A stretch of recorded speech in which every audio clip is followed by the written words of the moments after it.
Shalom les amis, bonjour à tous et à toutes. Voilà, Bezat Hashem, on se trouve à Paris, chez notre ami Raphaël qui a créé la première yeshiva de Breslev à Paris. Baruch Hashem, la première yeshiva de la cordonnerie. Il a ouvert les portes, qu'Hashem ouvre toutes les portes, Bezat Hashem, dans tous les domaines, qu'il y ait de la bracha, et que ça grandisse. Rabbeinu, il est là pour faire grandir le monde, pour nous faire grandir à tous, pour nous donner, shalom,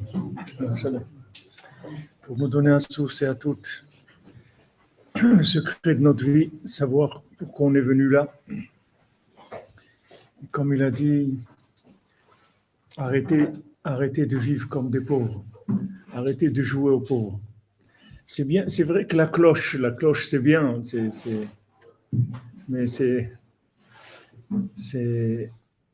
on n'est pas là, on n'est vraiment pas des clochards. Hachem, il n'a pas créé des clochards, il a créé des gens.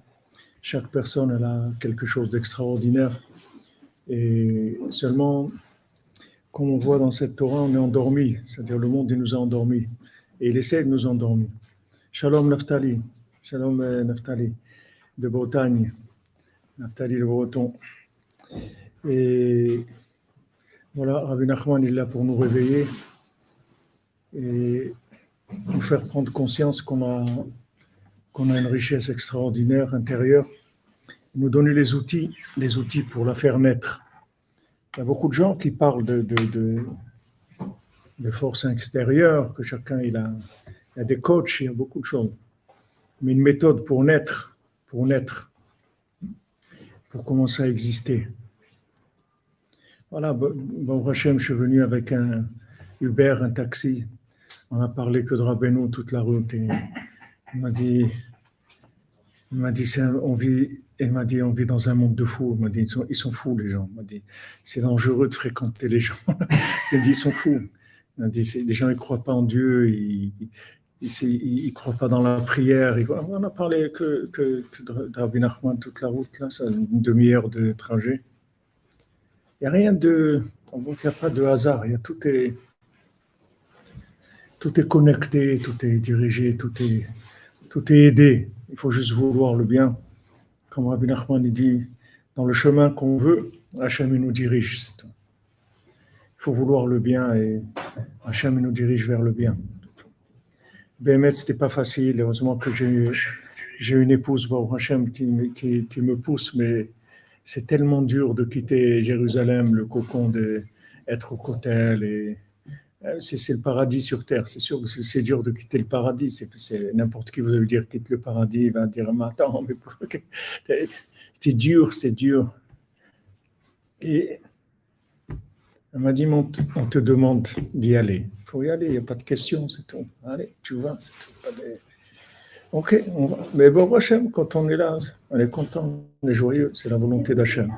On est joyeux de vous voir, de voir bon, Hachem, des gens qui cherchent, c'est magnifique. Alors, on commence par les halachot, Hachem, notre ami Binyamin nous envoie fidèlement tous les jours. Même si des faits sont rapportés par deux personnes ou plus sur une autre, il est interdit d'y prêter foi et de le tenir pour vrai. Donc s'il y a deux personnes, ça ne rend pas la chose moins grave. Il est seulement permis d'adopter une certaine méfiance à l'égard de la personne visée, comme c'est le cas avec du lachon hara émis par une seule personne. Donc c'est que ça vienne de deux personnes ou une personne, c'est pas plus, ça donne pas plus de poids à la chose. Il est interdit de croire ce que les rumeurs colportent, quelle que soit la nature du méfait prétendument commis. Il est interdit de propager ces bruits, à plus forte raison lorsque les dommages causés risquent d'être accrus. Donc si ça risque d'aggraver encore la chose, c'est sûr qu'on n'a pas le droit.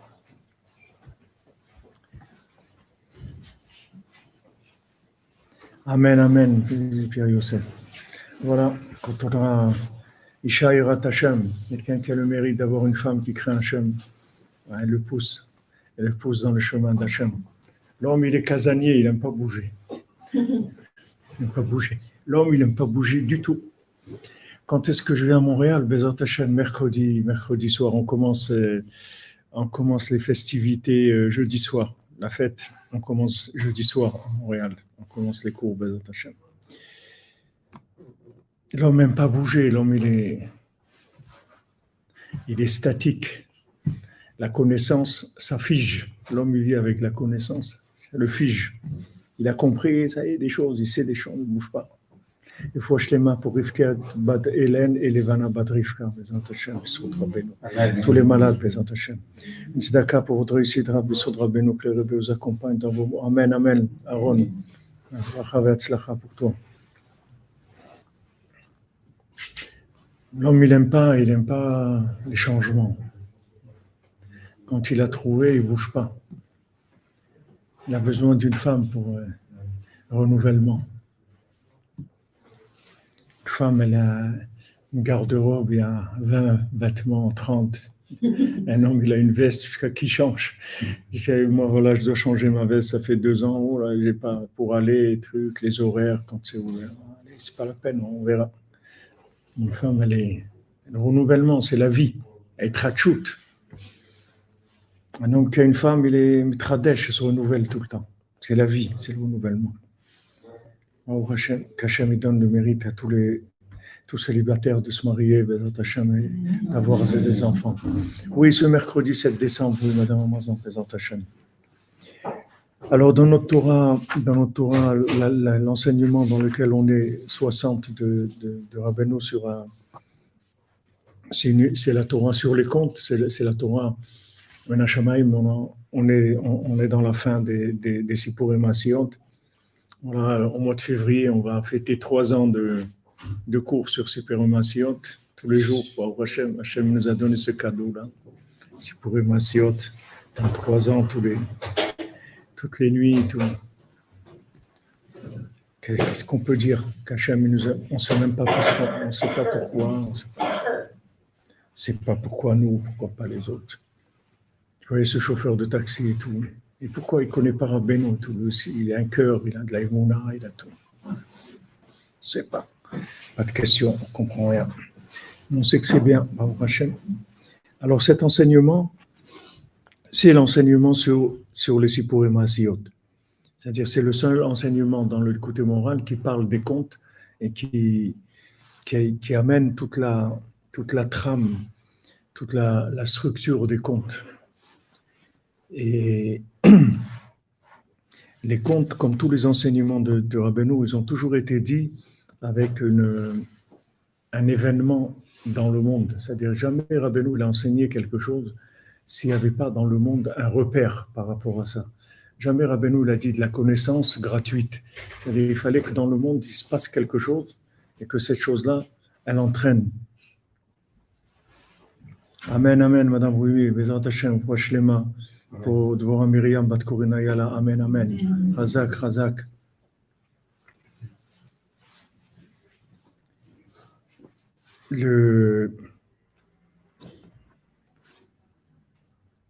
Rabbi Nachman, il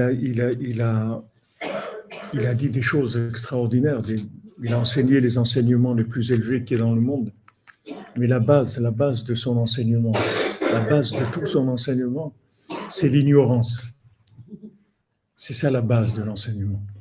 La base de sa connaissance, c'est l'ignorance.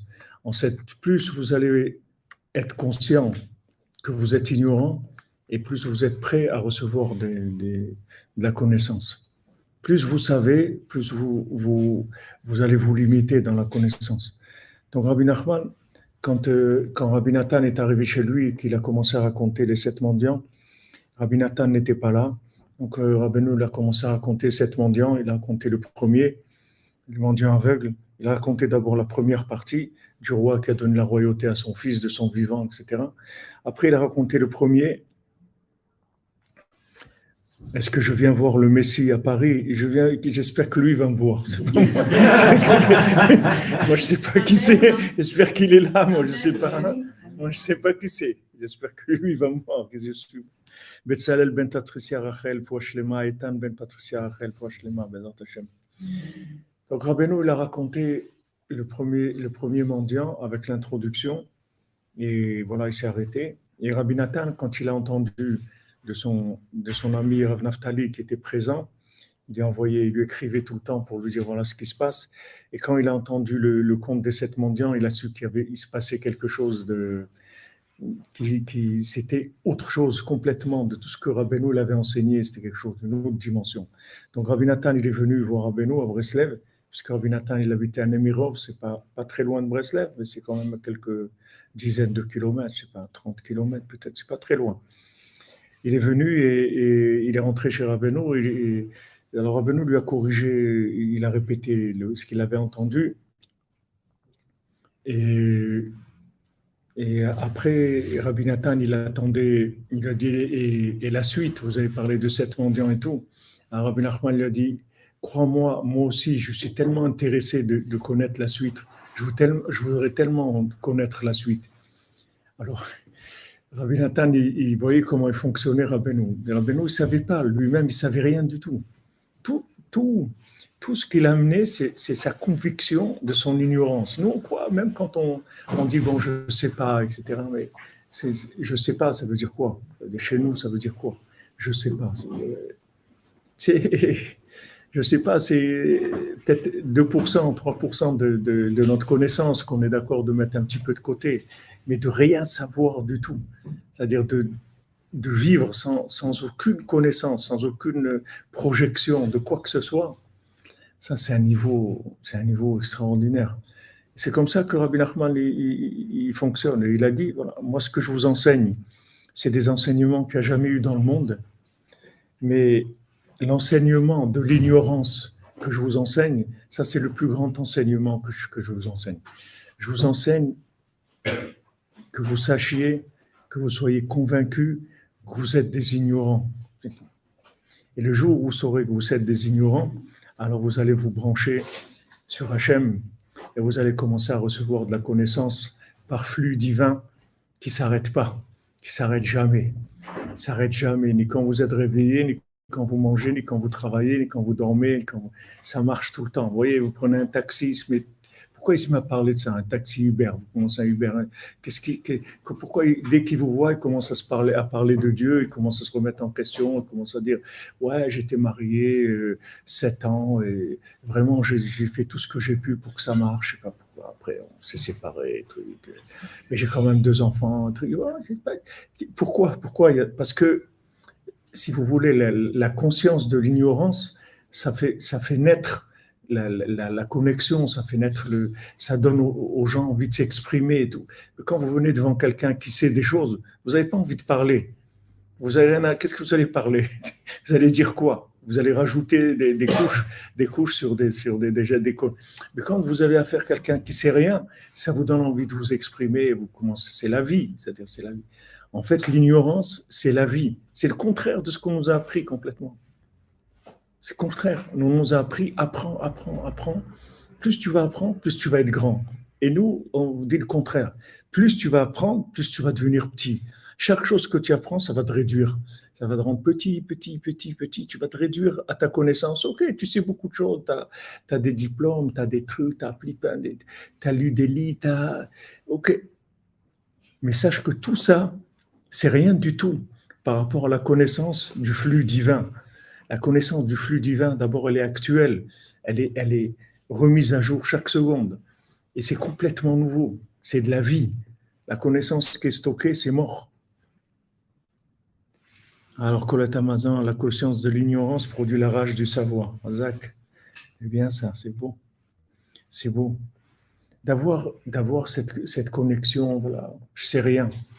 Un bébé, comme dit David Ameller, un bébé dans les bras de sa maman, il ne sait rien du tout. On ne sait rien. Hachem, il nous dirige, c'est tout. Chacun de nos pas est dirigé et il y a une inspiration.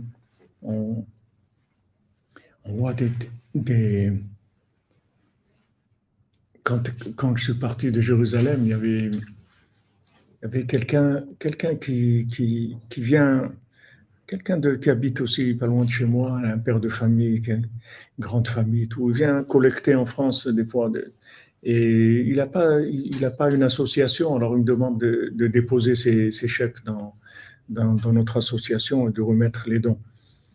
Alors il m'avait amené des chèques il y a 2 mois quand il était à Paris, et à chaque fois que je voulais les remettre à quelqu'un qui venait à Paris, j'oubliais. Je les ai mis à côté de moi Mais là, je partais, j'ai oublié, j'ai oublié. Maintenant, au moment où j'allais sortir avec mes valises, 5 minutes avant, qui est-ce qui rentre, ce monsieur-là? Il rentre. Elle me dit, ah, ça va, Rifa, tout ça. Je dis, ouais. Il me dit, je vais aller bientôt à Paris, tout ça. Je dis, mais attends, mais j'ai des chèques là, des trucs. Alors j'étais, je les ai pris. J'ai pris. On voit que Hachem, il dirige, c'est-à-dire qu'on est dirigé, c'est-à-dire c'est vivant. Il y a une connexion, c'est vivant. Il y a pas j'ai oublié, je sais pas et tout. Tu as oublié, ok, Hachem, il sait que tu oublies. Allez, voilà, ça y est, il t'a amené la personne au moment où il y a besoin. Voilà, ça y est, c'est réglé. C'est-à-dire, il n'y a pas de problème. T'oublies, c'est pas grave, on fait avec. On fait avec. Tes défauts, on fait avec, c'est pas un problème. On va s'adresser à toi avec tes défauts. Nous, on nous a fait croire que si tu n'es pas parfait, tu ne vaux rien. Mais non, j'ai un cordonnier à 3 coins, je suis super, c'est extraordinaire. Hachem, il m'assiste comme je suis. Il me fournit ce qu'il faut. À quelqu'un, il va fournir ça, l'autre, il va fournir ça, moi, il va me fournir ça. Donc, je n'ai pas de problème. J'ai tout ce qu'il faut parce que je suis assisté par Hachem tout le temps. Merci Michel Victor. Merci à Ephra. Nos cours sont toujours enrichissants de lumière, nourris nos âmes. Dieu vous bénisse et bénisse la cordonnerie et paix pour l'humanité. Amen, amen, Michel Victor. Jamais te bénisse, mon ami. Qu'on puisse voir, Bezrat Hachem, la Géoula, la délivrance du monde, la conscience de la connexion avec Hachem. C'est tellement simple. C'est tellement simple. Si c'était compliqué, ok, on dit bon, c'est dur et tout. Mais c'est tellement simple. Bezrat Hachem. Il faut prier pour le monde est endormi, les gens. Mais vous voyez, voilà, je prends un chauffeur de taxi Uber, comme ça, un truc. Le gars, il est connecté avec Dieu, il parle avec Dieu, la Emouna. Uber, il a un bonnet comme ça. Tout. Vous voyez, vous ne savez pas qui c'est. C'est un cœur, c'est une âme, il est branché, il parle de Dieu. Il parle.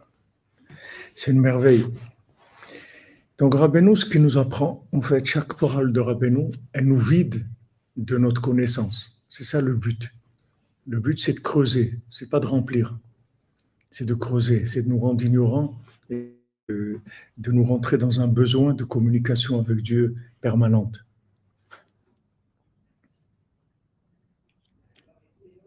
Oui.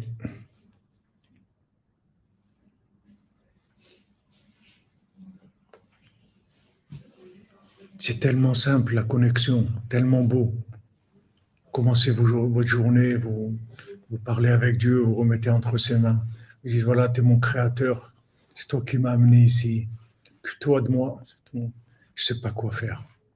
Je ne sais vraiment pas quoi faire. Aller là, je ne sais rien du tout. Je ne sais rien. Occupe-toi de moi, c'est tout. De la même manière que tu m'as fait naître, tu m'as amené dans ce monde, occupe-toi de moi, c'est tout. Après, ça y est, tranquille, je passe ma journée tranquille, je n'ai pas de soucis à me faire. Comme ça se passe, c'est bien, c'est tout. C'est bien, parce que c'est la volonté d'Hachem. Mais pour arriver à ça, il faut en faire des extractions. Il faut enlever des molaires et il faut en sortir des molières surtout. Il faut dévitaliser des molières. Beaucoup des Descartes, des trucs, il faut dévitaliser beaucoup de choses. En fait, après, quand vous vous rendez compte que ce qui vous empêche d'exister, c'est les projections de ce qu'on vous a mis comme programme, après vous dites, mais attends, mais c'est pas possible, il y a quelque chose qui ne va pas. Qu'est-ce qu'on m'a appris? Qu'est-ce qu'on m'a montré dans mon ordinateur? Qu'est-ce qu'on m'a mis? Voilà, maintenant, ils veulent mettre des puces. Voilà. Ils veulent mettre des puces dans le cerveau des gens. Ils ont commencé déjà. Il a dit, dans 6 mois, ils commencent. Il a fait sur des singes, là, et maintenant, il a dit, dans 6 mois, ils commencent sur les êtres humains. Je ne sais pas ce que ça va donner, mais mettre une puce avec... donc, vous avez des gens qui vont savoir énormément de choses. Vous avez une puce avec toutes les connaissances, toutes les langues, qu'est-ce que ça va donner comme individu? Aucune idée où on va. Aucune idée. Mais vous voyez, tout ça, c'est dans le même... Ça va dans le même axe. Le fait de détruire la notion de la famille, le fait d'empêcher les gens d'avoir des enfants, le fait d'empêcher la vie dans le monde. Tout c'est dans le même axe. La connaissance, tout ça, c'est dans le même axe. C'est tout pour empêcher la connexion avec Dieu, d'être simple, d'être une créature divine. C'est tout, une créature divine. Dieu, je suis, c'est toi qui m'as créé, c'est toi qui m'as amené dans le monde. Occupe-toi de moi, c'est tout. Je sais rien.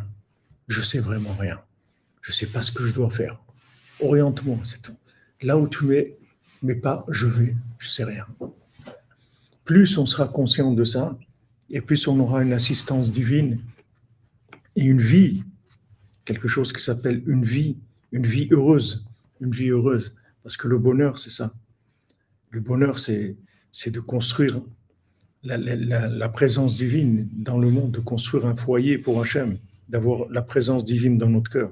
Comme je vous disais tout à l'heure, le mariage, les gens ne veulent pas se marier parce qu'ils vont vivre avec quelqu'un d'opposé à eux. Mais c'est extraordinaire de vivre avec quelqu'un d'opposé. Parce que dès que tu crois que tu sais quelque chose, l'autre te dit ben non, tu sais rien, c'est faux. Mais c'est extraordinaire. Vous avez quelqu'un qui vous remet en question tout le temps. Tout ce que vous pensez savoir, ça y est, j'ai compris. Mais non, tu n'as rien compris, c'est pas ça. Alors les gens, ils ne sont pas contents quand ils disent ouais, mais moi, c'est pas pour ça que je me suis marié. Bon, toujours en train de me critiquer ou de me dire ce que je sais, c'est pas ça, etc. Mais c'est ça la vie. Je ne comprends pas que c'est ça la vie. La vie, c'est te vider de ta connaissance. C'est ça la vie. Et il n'y a pas mieux pour se vider de sa connaissance que de se marier. Il n'y a pas mieux que ça. Vous vivez avec un être opposé. Vous dites blanc, il dit noir. Vous dites noir, il dit blanc. Mais c'est extraordinaire. C'est extraordinaire. Vous êtes tout le temps vide. Et vous devez tout le temps vous renouveler. C'est quelque chose d'extraordinaire. Alors, dans cet enseignement, la Torah 60, Rabbeinu, il parle de la richesse, il parle de la longévité, et il rapporte le maasé de Choni Hamehagel, l'histoire de Choni Hamehagel, le Tana, Choni Hamehagel, on sait qu'il a amené la pluie. Les gens sont venus le voir pour lui demander d'amener la pluie. Il a insisté, il a demandé à Hachem. Hachem, il a amené la pluie. Alors, toute l'histoire de Choni Hamehagel, Rabbeinu, il a fait rentrer dans cet enseignement. Parce que ça aussi, Rabbeinu, il avait beaucoup de tzadikim qui ont écrit dans le Talmud et qui lui ont demandé, s'il te plaît, explique ce qu'on a dit. Parce qu'il n'y a personne qui a jamais compris ce qu'on a dit. Alors, il venait le voir et lui demander. Ce n'est pas tout le monde que Rabbeinu a eu la possibilité, mais il y a plusieurs enseignants du Talmud que Rabbeinu a expliqué leurs paroles. Alors, Rabbeinu dit que dans le Talmud, il y a une partie dans le Talmud qui est la halakha, la logique, toute la discussion dans le Talmud. Et il y a un côté dans le Talmud où c'est des histoires. On raconte des histoires.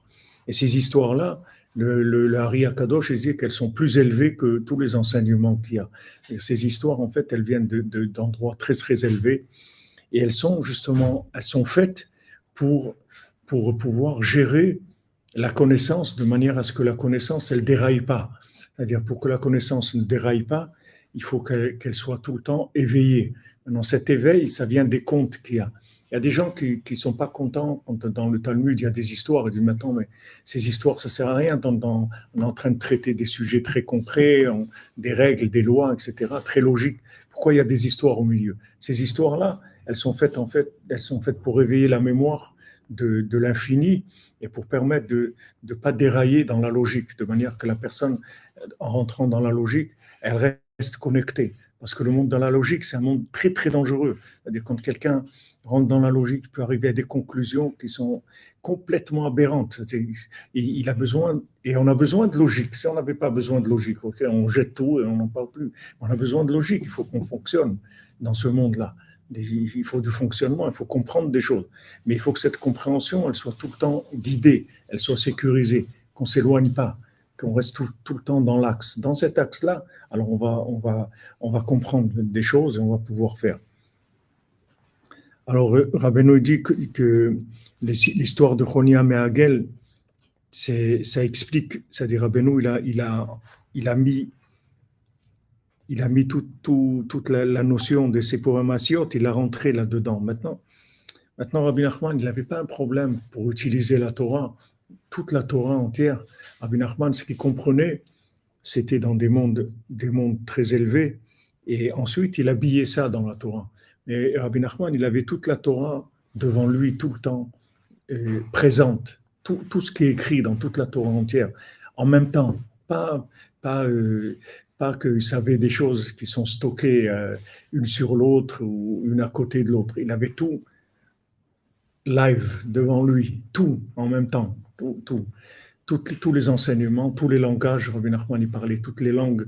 Il connaissait le langage des oiseaux, le langage des flammes, le langage des animaux, le langage, tout ce qui est communication. C'était une maîtrise de tous ces éléments-là.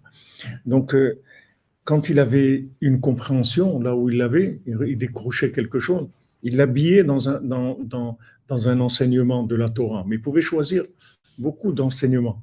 Il choisissait un enseignement pour habiller, comme on choisit un vêtement, quelqu'un va mettre un vêtement de telle couleur. Il choisissait un enseignement, il habillait sa vision dans des enseignements.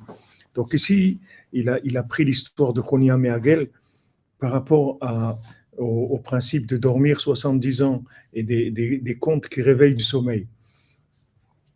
Alors c'est écrit Kol yamav shel oto tzadik haya mitztaer haim yeshno mi sheishan b'shivim shana b'chalom. Maintenant, Chonia Meagel, il dit, est-ce qu'il y a quelqu'un qui peut dormir 70 ans? Maintenant, dormir 70 ans, ça ne veut pas dire que pendant les 70 ans de sa vie, il a dormi. Ça veut dire que maintenant, il a vécu ce qu'il a vécu, mais il a vécu endormi. C'est-à-dire, en fait, il ne s'est pas rendu compte qu'il était vivant. À aucun moment, il a vraiment vécu. C'est-à-dire, il a passé 70 ans de sommeil. Il a dormi. C'est-à-dire, il vit une vie d'endormi. Comment on fait? C'est-à-dire, est-ce que c'est possible que quelqu'un y vive 70 ans endormi? Quand Hachem il a donné la Torah,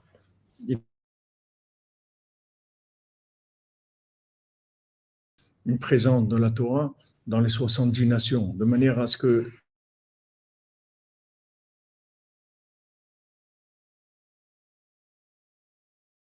il a placé des bandes, il y a la centrale et il y a des bandes de connexion, il a placé dans les 70 nations, dans les 70 langues, dans les 70 langues. Combien de gens qui sont venus à la Torah, qui sont même convertis, qui sont venus à Rabbeinu, tout, qui étaient complètement dans d'autres mondes. Mais là où ils étaient, ils ont trouvé une connexion et ils sont arrivés à remonter jusqu'à ce qu'ils ont trouvé la racine des choses. Donc il a demandé, est-ce que quelqu'un, c'est possible qu'il tombe des 70 facettes de la Torah? C'est-à-dire, est-ce que quelqu'un il peut être complètement endormi dans ce monde? Alors il raconte qu'une fois il allait en chemin, il a vu quelqu'un qui plantait un caroubier. C'est-à-dire, il a vu quelqu'un qui racontait qu'est-ce que c'est le caroubier. C'est des histoires qui étaient antérieures à la création du monde. Parce que le caroubier, c'est un arbre qui va mettre 70 ans à pousser. Donc, en fait, il ne sert à rien. Dites à quelqu'un, voilà, tu vas faire plein de choses et tout, mais Bezrat Hashem, avec l'aide de Dieu, tu ne verras pas le résultat de ça, mais ça viendra quand tu ne seras plus là. Mais il n'y a personne qui va faire ça. Qui est-ce qui va être intéressé? Il dit, voilà, tu vas réussir, mais quand tu ne seras plus là. Est-ce que c'est pas, la réussite pour les gens, c'est dans ce moment-là, maintenant. Donc, quelqu'un qui plante un caroubier, ça veut dire que c'est quelqu'un qui voit après tout le visible, tout ce qui est apparent.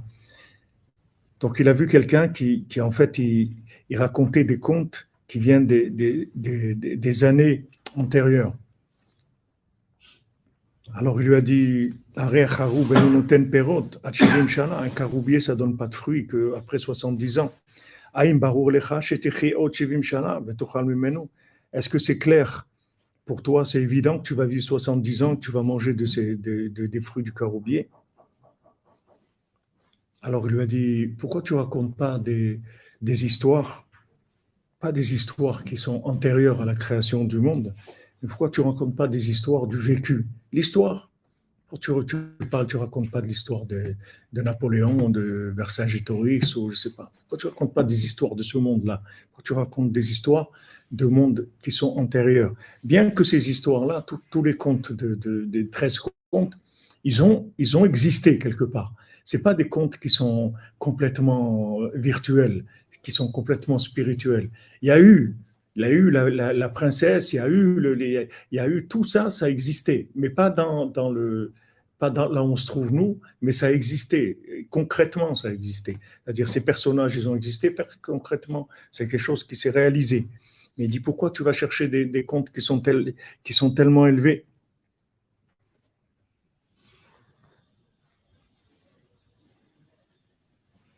Alors, il dit, si tu racontes des contes qui sont de ce monde, alors tu vas réduire le danger que des élèves qui ne sont pas vayables, ils vont entendre des contes qui sont tellement élevés et c'est dangereux. Peut-être que ne vont pas les utiliser comme ils doivent les utiliser. Il a dit, moi j'ai vu un monde avec des caroubiers. C'est-à-dire, moi je suis venu dans un monde, il y avait déjà des caroubiers dans ce monde. Donc même si ça met 70 ans, moi j'ai trouvé des caroubiers. Alors il a dit voilà, à chaque fois que j'ai appris, en fait, mon intention, c'était toujours d'enseigner et de vivre la chose. Donc, comme maintenant, mon intention, quand j'apprends, c'est pas une intention de connaissance. J'ai aucune intention de connecter, de stocker de la connaissance quand j'étudie. J'étudie que pour donner et pour avoir une méthode pour vivre selon la volonté d'Hachem. C'est tout. Mais je ne cherche pas de la connaissance. Ce n'est pas ça que je cherche. Donc, quand maintenant, je ne cherche pas la connaissance, donc il n'y a aucun danger qu'il y ait des élèves qui détournent l'enseignement ou qui sont eux-mêmes détournés par ça. Donc, je peux raconter des contes qui viennent dans le droit excellemment élevé. Alors, il a dit, de la même manière que mes ancêtres ont planté pour moi, moi aussi je plante pour mes enfants. Donc, je peux raconter ces histoires-là, puisque maintenant, moi-même, en fait, je sais que je suis né de ces contes-là. Parce que, qu'est-ce que c'est une naissance? Une naissance, c'est quelque chose de nouveau. D'accord? C'est-à-dire, une naissance, c'est quelqu'un qui n'était pas là. Il n'y avait aucune trace. On ne sait pas qui c'est. On ne sait pas d'abord si c'est une fille, si c'est un garçon. Ok, on ne sait pas. La Gemara, elle dit même à la dernière minute, ça peut changer. Des fois, c'est arrivé. Moi, je connais des gens qui avaient vu dans les machines, tout ça, qu'ils allaient avoir un garçon. Et puis, à la dernière minute, après la naissance, c'était une fille, c'était pas un garçon. C'est-à-dire que jusqu'à vraiment le moment de l'accouchement, ça peut changer complètement. Donc, quelqu'un qui arrive dans ce monde, c'est quelque chose de nouveau, d'imprévisible, on ne sait pas qui c'est, on ne sait rien du tout.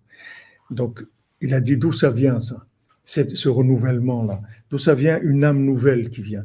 Elle vient de ces contes-là, qui sont au-dessus de toute connaissance.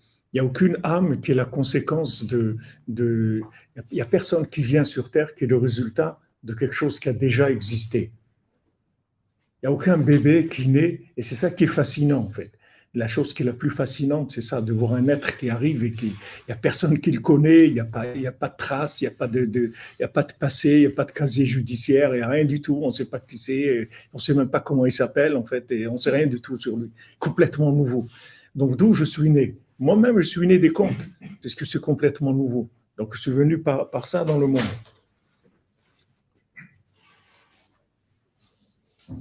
Il dit, moi-même, je suis né de ça. Et pourquoi je suis venu dans le monde, en fait? C'est pour réveiller le monde.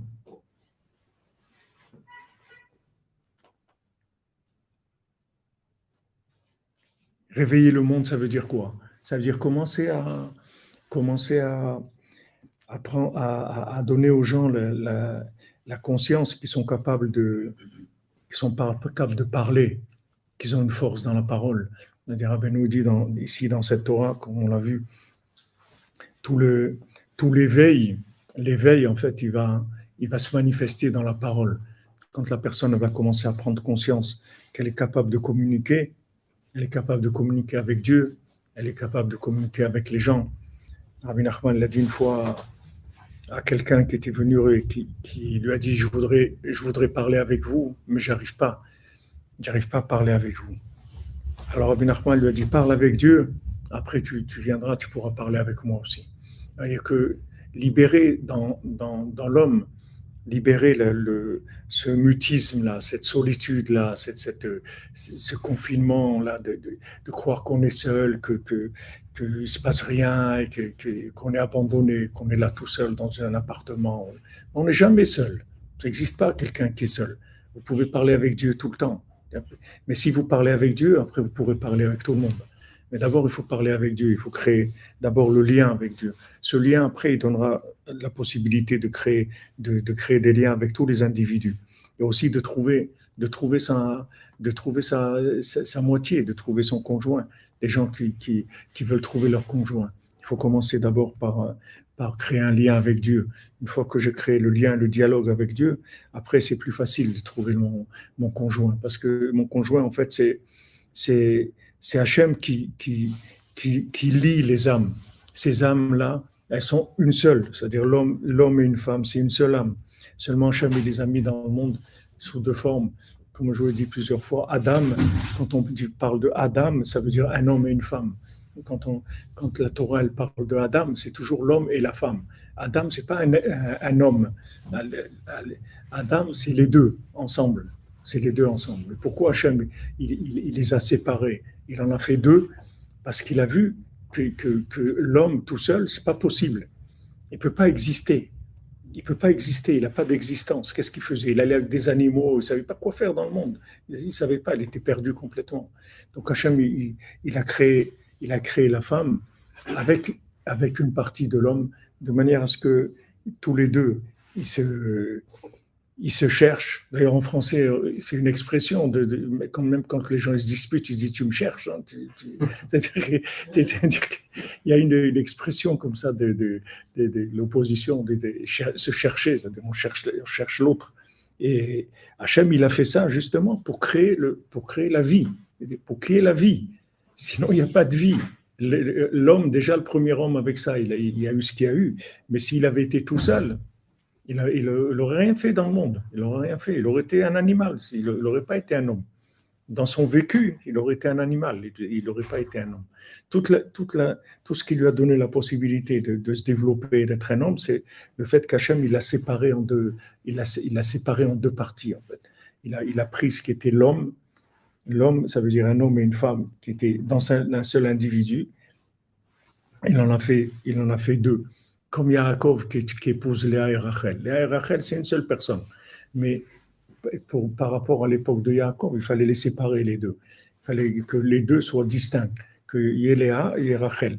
Mais après Yaakov, il n'y a eu que Yaakov qui a vécu cette chose-là, c'est-à-dire de ces deux femmes qui étaient deux parties. En fait, c'était une seule femme, mais en deux parties. Après, c'est dans toutes les autres femmes, après, elles sont incluses les deux dans la même femme. C'est ces deux côtés-là. Mais ces deux côtés-là, ils viennent entièrement de l'homme. C'est-à-dire, ça a été une partie qui est. Maintenant, je sais que dans le monde, il faut pas dire des choses comme ça. C'est pas vrai, c'est pas truc. Il y a le MLF. Nous, à l'époque, quand j'étais au lycée Berthelot à Toulouse, c'était le MLF, c'était le début des trucs. Voilà, la femme égale de l'homme, la femme c'est le truc, l'avortement. Tout est. C'est sûr que dans le monde moderne d'aujourd'hui, ces notions-là, elles sont complètement. C'est-à-dire celui qui parle comme ça, il est fou. Il n'est pas. Quand quelqu'un là qui a écrit des livres là, il a eu le malheur de dire que la seule chose qu'un homme il peut pas faire, c'est d'avoir des enfants, d'accoucher et tout. Tous ils ont fait la guerre. Comment tu dis une chose comme ça? Comment des trucs qu'un homme il peut pas avoir. Non, on peut pas. Il y a des choses qu'aujourd'hui on est comme des maranes, c'est-à-dire on vit dans le monde comme des maranes. On est obligé de faire attention où on évolue, où on va, etc. Parce que le monde, il y a des choses qui ne passent plus aujourd'hui. Alors Hachem, pour donner l'éveil dans le monde, il a amené des naissances. La naissance, c'est l'éveil. Avoir des enfants, c'est la vie.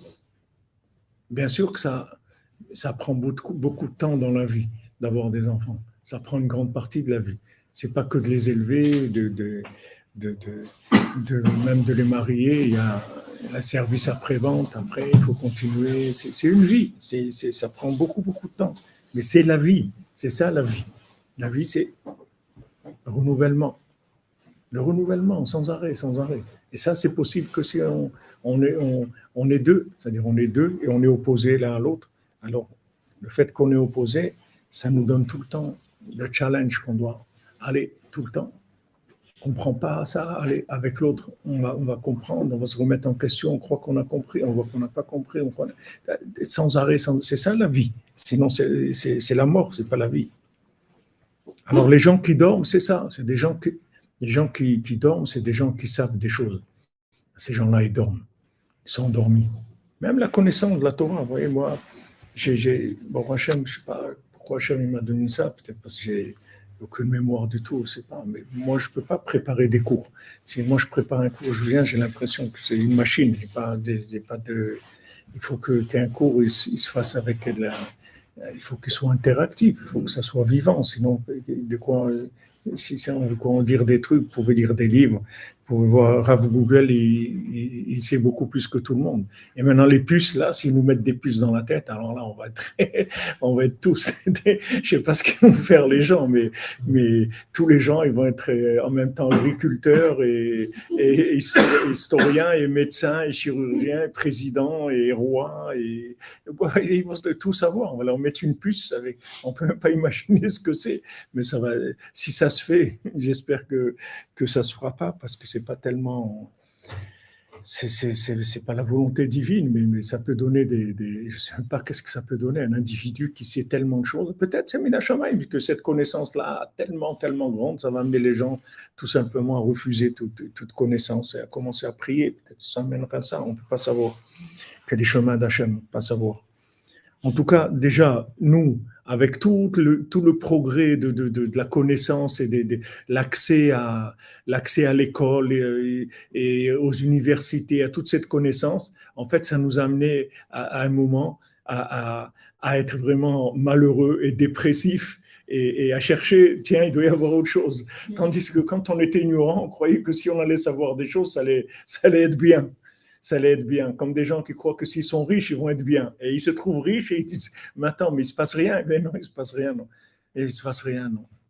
Que tu prennes ton café dans une machine qui coûte 100 euros ou 2000 euros, tu as pris un café et ça n'a rien changé dans ta vie. Ça n'a vraiment rien changé. Ah bon, je croyais que ça allait être autre chose. Ben non, ce n'est pas autre chose. La connaissance, c'est pareil. Il y a un côté où Baruch Hashem, ça nous a aidé énormément. Tout ce qui nous a rempli de connaissances, en fait, ils nous ont dégoûtés de la connaissance. Ils ont montré que c'est pas ça. Alors qu'on aurait pu rester affamé tout le temps, essayer de gratter un petit peu. Ouais, je vais apprendre encore un peu, faire encore une petite formation de ça, apprendre un peu ça, apprendre un peu ça. Voilà. Je me souviens, il y a peut-être 25 ans, il y a quelqu'un de Toulouse qui était venu, Wilfried Zacher Letov, de Toulouse, et un homme d'une quarantaine d'années, vraiment un cerveau, un grand philosophe, quelqu'un qui était vraiment un cerveau. Et quand il a découvert Rabbeinu, il m'a dit la première fois, il cherchait beaucoup dans Internet et tout. Et la première fois qu'il a écouté un cours, il dit, dès la première phrase, il a su que c'était ça. Il a su que c'était Rabbi Nachman, c'est ça qu'il cherchait toute sa vie. Et c'était beau parce que quand il est venu à Hanouka, il y a longtemps, au moins 25 ans, quand il est venu la première fois à Hanouka, à Ouman, il a payé son billet et avec tous les livres qu'il avait chez lui, il les a vendus.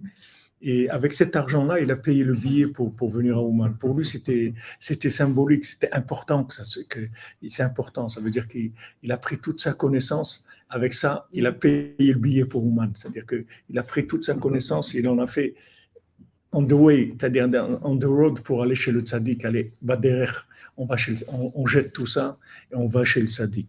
Alors il y a un côté aussi que vraiment le fait qu'ils ont popularisé la chokhma, la connaissance et tout, il y a un côté aussi, ça nous a aidé par l'effet contraire, c'est-à-dire qu'on s'est rendu compte que en fait en étant éduqué, en sachant des choses, instruit, etc., on n'était pas plus heureux qu'avant, et au contraire, on était bien pire qu'avant, parce qu'on voit des gens simples C'est le choc qu'on a eu la première fois qu'on était à Ouman avec le Rav Besançon, chez Franchement, Israël Ben Fortuné. Première fois qu'on était à Ouman en 1979, c'était le choc parce que vous voyez des gens qui vivaient vraiment en retard, c'est-à-dire ils étaient un siècle de retard par rapport au monde moderne. Tout ce que les Russes ils disaient, l'URSS et tout, c'est tout du mensonge. Ils étaient en retard, mais bien plus que tous les pays soi-disant sous-développés du monde. Ils étaient en retard, il n'y avait rien, vraiment rien, de la pauvreté, de la misère, vraiment la misère. Mais les gens, ils étaient joyeux. Waouh, ils étaient joyeux. On voyait des gens joyeux, une joie qu'on ne connaît pas. Cette joie-là, elle n'existe plus. Ici, ça n'existe pas. Ça n'existait plus. Nous, en France, on ne voyait pas des gens joyeux comme ça. Nous, on habitait chez l'habitant. Avant, il y avait, là où il y a la tombe aujourd'hui, où il y a la synagogue, tout ça, c'était 2 maisons. Et la maison de gauche, il y avait un couple de personnes âgées qui habitaient là-bas. Il s'appelait Yacoub. Le monsieur, il s'appelait Yacoub. Et tous les matins, ils avaient le petit déjeuner, ils prenaient ensemble, tous les deux. Et ils se prenaient l'attention, ils avaient un truc là d'attention, chacun il prenait à l'autre. Et ils lisaient le journal, chaque jour c'était un qui lisait le journal à l'autre. Vous voyez que chaque matin c'était un, et ils prenaient leur petit déjeuner comme ça, avec un café et avec des œufs, avec des oignons frits comme ça, ils prenaient le matin. Et voilà, tous les matins, ils avaient mais en dehors du temps, en dehors de tout. Il n'y a pas de pression, il n'y a rien à faire, il y a rien. Il y avait une joie qui se dégageait, une joie qu'on ignorait, mais c'était un choc. J'en parlais avec le Rav Besançon, tout le retour. Je disais, mais Yitzhak, mais on s'est fait arnaquer complètement. C'est pas possible. Tellement on nous a bernés. On dit voilà, fais des études, fais des trucs, tu vas t'instruire, tu vas savoir des choses. Et après quoi? Après, tu vas voir, tu vas être heureux. C'est pas vrai. On nous a rendus malheureux. On n'arrive plus à avoir des plaisirs simples, des choses simples. On nous a enlevé la simplicité. On nous a handicapés complètement par rapport au bonheur. Le bonheur, c'est simple. Il y avait je sais pas, à une époque, il y avait des pubs comme ça. Ne passez pas à côté des choses simples, des plaisirs. C'était des fromages, quoi, des camemberts, je sais pas quoi. Il y avait ne passez pas. On nous a enlevé on nous a rendu compliqué. C'est-à-dire que maintenant, pour dire, voilà, je vais être heureux, il faut des conditions, mais alors, c'est des conditions pratiquement, c'est impossible. Donc, alors que le bonheur, c'est la simplicité. Mais j'étais choqué. Tout le voyage de retour, je me rappelle, je parlais avec le Rav Besançon, j'étais choqué, j'avais jamais vu ça de ma vie. Jamais une simplicité comme ça, j'ai jamais vu. Je savais même pas que ça existait. Mais il y a un bonheur qui se dégage de la simplicité. C'était choquant. On nous a raconté le contraire. On a dit, mais vas-y, apprends, tu vas voir, tu vas savoir des choses, tu vas avoir un cerveau, tu vas savoir plein de choses et tout, tu vas être intelligent. On croit qu'au bout de ça, il y a le bonheur. C'est faux. À quoi ça sert l'intelligence, la connaissance? Et en fin de compte, les gens, ils ne se marient pas parce qu'ils savent tellement de choses qu'ils ne savent pas se marier, ils n'arrivent pas à se marier. Comme on dit dans le Shulchan Arour, pour le couteau de celui qui fait l'abattage rituel. Alors, il doit être lisse. On fait passer la lame du couteau sur l'ongle et plusieurs fois comme ça, et on voit s'il n'y a pas un endroit qui est bréché dans la lame. Alors, on dit, si maintenant tu prends un microscope et tu regardes, tu vas voir que la lame est bréchée, parce qu'il n'y a aucune lame qui peut être entièrement lisse. Mais seulement, il ne faut pas prendre un microscope. On ne te dit pas de prendre un microscope. On te dit, voilà, avec ton ongle, tu passes comme ça, et si tu sens que c'est lisse, c'est bon. Mais tu ne prends pas un microscope. Ça, c'est la même chose. On nous a agrandi la connaissance de manière à ce qu'on ne peut pas être heureux. C'est impossible. C'est impossible. Comme à la yeshiva, Afraïkina, Shalom. Afraïkina, Shalom. T'es arrivé à la yeshiva, chanter en Afraïkina. Saktiété pour malheureux. Saktiété pour malheureux. Va vite lernen, tu seras erré. Saktiété pour malheureux. Ouais, des gens arrivés. Qu'est-ce que tu as fait? Qu'est-ce que tu as fait de ta vie? On nous a trompés, on a cru, voilà. Si tu as un grand cerveau, tu vas être heureux, tu vas arriver, tu vas avoir du pouvoir. Ok, peut-être du pouvoir dans ce monde, tu peux avoir avec la connaissance. Mais le bonheur, la vie, tu n'auras pas de vie. Plus tu apprends, moins tu auras de la vie. Et ça, il n'y a personne qui nous a dit ça. Au contraire. Au contraire. Mais ils vous font grossir le microscope de plus en plus. Les gens, je connais des gens, des élèves, des gens qui sont avec moi depuis 20 ans. Ils ne sont pas mariés. Chaque personne qu'ils rencontrent, il n'y a pas ça, il n'y a pas ça, il n'est pas comme ça, elle n'est pas comme ça, le truc, Mais c'est impossible. C'est-à-dire, les gens qui cherchent, ils n'existent pas. Ça n'existe pas, ça n'a pas été fabriqué encore. C'est la personne qu'elle cherche. Et je vois, bon, prochain, moi, je vois mes petits-enfants, ils se marient à 18 ans, 19 ans, 20 ans. C'est des enfants, je les vois, avec leurs femmes, ils sont à la maison par terre, ils jouent avec des trucs et tout. Après, ils ont un petit bébé, ils jouent avec eux. Ils sont trois à jouer, le petit bébé, le papa, la maman. Ils s'amusent ensemble et grandissent ensemble, en fait. Mais ils ne sont pas être elle est comme ça, il est comme ça. Ils ne voient rien du tout, ils ne sont pas du tout là-dedans.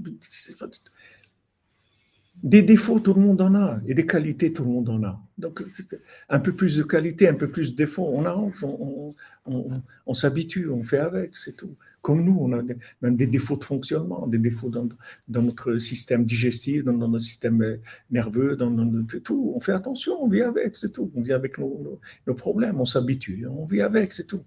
Non, on nous a appris des choses, on a appris des choses. On nous a appris, voilà. On a appris à quoi? À dépression. Dépression. Les gens deviennent dépressifs parce que c'est invivable.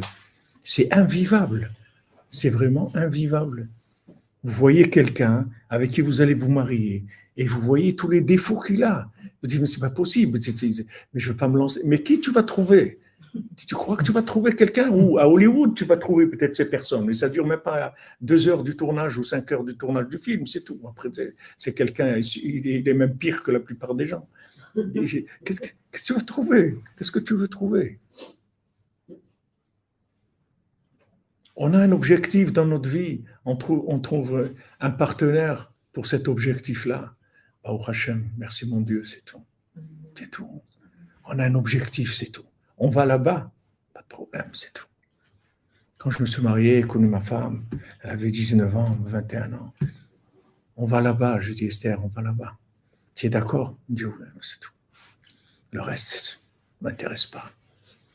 Attention, mais on va là-bas. On va pas aller ailleurs. On va aller que là-bas. Ok, pas de problème. Je suis d'accord. On va là-bas. Okay, ça suffit. Pas besoin d'autre chose. Après, tout s'arrange. Mais là, c'est le contraire. Les gens, ils ne parlent pas de là où ils veulent aller. Ils parlent de ce qu'ils sont. Mais à quoi ça sert ce qu'ils sont? À quoi ça sert de prendre une voiture, de l'analyser, de voir ce qu'elle est? Si tu ne sais pas où tu vas, qu'est-ce que tu vas faire avec la voiture? Tu ne sais même pas où tu vas. Non, on parle. Vous comprenez, il a des trucs, il a une enfance difficile, il avait un père violent, donc ça peut entraîner des. Ok, d'accord. Il a un père violent, il avait une mère comme ça, il avait une grand-mère comme ça, il vivait là-bas, il a été pauvre, ou il a été riche, ou il a été gâté, ou je ne sais pas ce qui lui est arrivé dans son jeunesse. Ok, tout ça. Mais c'est ça, là, c'est avec ça que. Qu'est-ce que c'est ça? Ça, c'est le côté technique de l'individu. Mais on va où? D'abord, cherche quelqu'un avec qui tu vas quelque part. Après, maintenant, cherche quelqu'un avec qui faire ton voyage. Après, maintenant, on s'arrange. On s'arrange après sur la route. Ce n'est pas un problème. Si on a un chemin, après, on s'arrange. On supporte tout. Il n'y a pas de problème. On s'arrange. Maintenant, ils nous ont appris. Voilà. Ils ont fait des gens dépressifs. Des gens qui ont peur. Ils ont peur. Ils savent tellement de choses. Et en plus, il y a la télé, les trucs. Voilà, celui-là, il a frappé sa femme, l'autre, sa femme, elle a assassiné, l'autre, elle a un truc, l'autre lui a fait ça. Toute la journée, des trucs comme ça, tout le temps. Les gens, mais tout ça, c'est pas, ne croyez pas que c'est gratuit. Ça a un objectif. Ça a un objectif, c'est de détruire votre vie, tout simplement. Ça a un objectif clair. Le fait que vous ne vous mariez pas, que vous n'ayez pas d'enfants, que vous ne visiez pas, c'est tout. Parce que si vous ne vivez pas, Amalek, il a le pouvoir dans le monde. Si vous vivez, vous vous renouvelez, vous allez vous rendre compte qu'Amalek, c'est quelqu'un qui est un menteur, c'est faux, c'est un exploitant des gens, c'est quelqu'un qui rend l'homme esclave, et c'est le contraire de la vie et le contraire du bonheur. Mais qui est-ce qui va vous apprendre ça dans le monde? Qui est-ce qui vous apprend ça? Si vous ne trouvez pas, vous n'avez pas le cadeau de Dieu de rencontrer le tzaddik, de rencontrer des gens qui ont la conscience de la vie, comment vous allez... Il y a nulle part ça. Personne ne parle de la vie. Les gens, ils parlent de la mort, mais pas de la vie. Ils parlent de modes de vie qui sont complètement destructeurs. Voilà ce qu'on nous a appris à l'école. Voilà ce qu'on a. Et ce cordonnier à trois coins, il est joyeux, il chante toute la journée, il rigole toute la journée. Et qu'est-ce qu'il fait des chaussures à trois coins? Elles ne sont même pas vendables. Je ne sais pas où il les vend au marché aux puces, ou je ne sais pas où il va les vendre. Il ne peut même pas les vendre dans un magasin, parce que dans les magasins, il faut des normes. On ne peut pas vendre un produit, aller vendre sur Amazon avant que vous arrivez à vendre quelque chose, ils vont vous fatiguer. Vous allez vous fatiguer avant d'arriver à mettre un produit. Tellement il y a de normes et de conditions, des trucs. Lui, il fait des chaussures à trois coins, c'est tout. Il gagne ce qu'il gagne. Il travaille toute la journée, mais il est joyeux. Il est joyeux. Son ami, c'est un génie, il sait beaucoup de choses, mais il est malheureux. Il est malheureux. Il voit les choses avec tellement de précision, tellement d'acuité, que même ce qu'il fait lui-même de bien, que les gens lui disent c'est bien, il trouve toujours un défaut, parce qu'il est tellement intelligent qu'il voit le défaut toujours dans chaque chose. Et Rabbi Nachman, il te dit, ça c'est le chemin de la mort, ça c'est le chemin de la dépression. Tu veux vivre, fais le contraire. Regarde ce qu'il y a de bien dans le mal. Ne regarde pas ce qu'il y a de mal dans le bien. Regarde ce qu'il y a de bien dans le mal. Il y a du bien. Il y a du bien. Il y a du bien. Baruch Hashem. Il y a du bien dans la vie. Il y a du bien chez l'autre. Il y a du bien chez l'autre. Il y a du bien. C'est tout ce qui m'intéresse. Et le principal du bien, c'est qu'il est d'accord de faire la route avec moi. C'est ça le principal. On est d'accord. Si on n'est pas d'accord sur les objectifs, on n'a pas parlé d'objectifs, alors bon. C'est quoi le synonyme d'Amalek? Je ne sais pas. Mais d'Akshebita, je ne sais pas. Qu'est-ce que ça veut dire synonyme? On veut dire traduction d'Amalek. Hein? Le doute. Hein? Un mot qui veut dire la même chose. Aman, c'est un modèle, c'est la même famille. Synonyme, c'est un mot qui veut dire la même chose. Hein? Synonyme, c'est un mot qui veut dire la même chose. Un mot qui veut dire la même chose. Oui, mais je pense que là, elle veut comprendre. Elle veut comprendre que sur la notion d'Amalek. Ah, oui, elle veut comprendre la notion d'Amalek. Amalek, c'est un virus que seul Rabbi Nachman peut enlever, peut guérir. Oui. Voilà, c'est ça. Ouais. C'est un virus. On a des. Voilà, on a notre ami, M. Albert Bank, qui est là. C'est un virus. C'est le virus. Voilà, c'est ça. C'est pas le Covid. Hein. C'est le virus, Amalek. C'est le virus du monde. C'est le virus du néant. Il veut vous rentrer dans le néant. Il veut vous amener, une telle intelligence, une telle vision précise des choses qui vous rentre dans le néant. C'est-à-dire je l'ai dit dans un cours il n'y a pas longtemps, il nous l'avait dit le Rav Besançon, que en fait un vrai philosophe, quelqu'un qui a vraiment tout compris, normalement il doit se suicider. C'est le résultat. Parce qu'il arrive au néant et il voit qu'il n'y a rien qui sert à rien. C'est-à-dire qu'il n'a plus du tout de vie. Rien du tout. Nous, on n'est pas, Baruch Hashem, on n'est pas là. Mais il y a un côté où le fait justement qu'on n'est pas là, on subit les conséquences de ça sans être vraiment dans cet extrême-là. Mais en fait, ça nous empêche d'être heureux. Ça nous empêche de vivre. Parce qu'on sait trop de choses. On sait trop de choses pour être heureux. On a on est trop précis. On n'arrive pas. Dès qu'on voit, on voit tout de suite des défauts. On a la tête tout le temps vers... On peut pas, c'est une maladie. Moi, je prie Hachem, je dis, mais c'est pas possible que des fois, quand j'étais au mikvé ce matin, il y a des gens qui chantaient. Bon, on n'a pas l'habitude de chanter au mikvé, c'est pas un endroit où on chante. Mais il y a quelqu'un qui chantait. Alors, la pensée, elle me vient tout de suite, il est en train de chanter. Mais alors, qu'est-ce qu'il y a qu'il est en train de chanter? Laisse-le chanter, qu'est-ce que tu veux? Il a envie de chanter, peut-être qu'il a une naissance, ou il va raconter sa fiancée aujourd'hui, ou il a gagné au loto, j'en sais rien, il a envie de chanter, laisse-le chanter, qu'est-ce qu'il y a? Qu'est-ce qu'il y a? Non, il chante. Alors, qu'est-ce qu'il y a? Non, mais tu comprends, il chante. Mais alors, il chante, qu'est-ce qu'il y a? Laisse-le chanter. Non, chaque truc, ça, c'est pas ça, c'est pas ça. C'est très, très dur. Béhémet, c'est très, très dur. Ils nous ont rendus malades. On est des malades mentaux. Béhémet, on circule dans le monde, mais des malades mentaux. Alors que c'est simple la vie. C'est simple. Ma grand-mère, elle est à Shalom. Jamais elle a vu quelque chose de mal chez quelqu'un.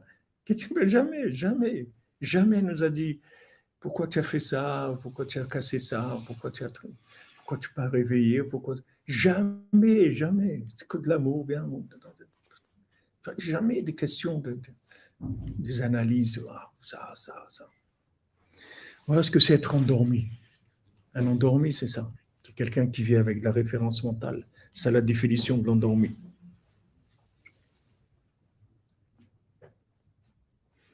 C'est intéressant parce que le mot de planter, le mot planter en hébreu, c'est de planter le caroubier.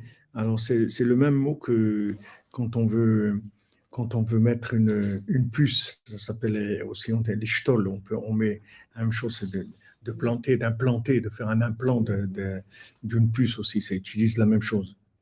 Vous vous rendez compte que jusqu'où ça va? C'est-à-dire que maintenant, on n'a pas assez de connaissances pour se détruire complètement. C'est-à-dire maintenant, ils veulent nous mettre une puce pour qu'on ait encore plus de connaissances. C'est-à-dire que ça peut entraîner des suicides par millions de gens. Parce que les gens, ils vont arriver à une telle connaissance que la vie, ce sera impossible de vivre. Impossible de vivre. On a besoin d'oxygène, on a besoin de respirer, on a besoin de croire dans des choses, de croire dans du bien, de voir du bien, la connaissance. Sans arrêt. Ils ont vu la télé, voilà, il y a des dizaines de chaînes de télé, on peut regarder la télé 10 heures par jour, 15 heures par jour. Ça ne suffit pas, maintenant ils veulent rentrer carrément. Il faut que ça soit dans le cerveau, planté dans le cerveau de la personne, pour qu'elle ait des milliards et des milliards de connaissances dans son cerveau, pour en fin de compte détruire le monde, c'est tout. Ne croyez pas que c'est pour le bien de qui que ce soit. Hein. Merci Madame Cherbonnel, tu vas nous permettre de faire le grand reset pour revenir à la source, de devenir des cordonniers à trois coins. Ashrenu, amen, Hashem vous bénisse, Bézant Hashem. Mais uniquement que Rabbeinu nous enseigne ça, c'est une révolution. Quand on vous le dit, vous sentez que c'est vrai, vous sentez toute votre vie mais vous ne pouvez même pas vous l'avouer, et surtout pas en parler autour de vous. Même parce que si vous en parlez autour de vous, ça y est, c'est l'hôpital psychiatrique, c'est-à-dire c'est vraiment, vous allez vous faire complètement cataloguer comme quelqu'un de pas normal, etc. Mais quand on entend ça, mais c'est ça qui me manque. C'est ça qui me manque. C'est la simplicité qui me manque. C'est ça qui me manque. Être simple. Pouvoir parler avec n'importe qui. Ils sont tout politisés. Voilà ce chauffeur de taxi qui m'a pris, c'est un musulman.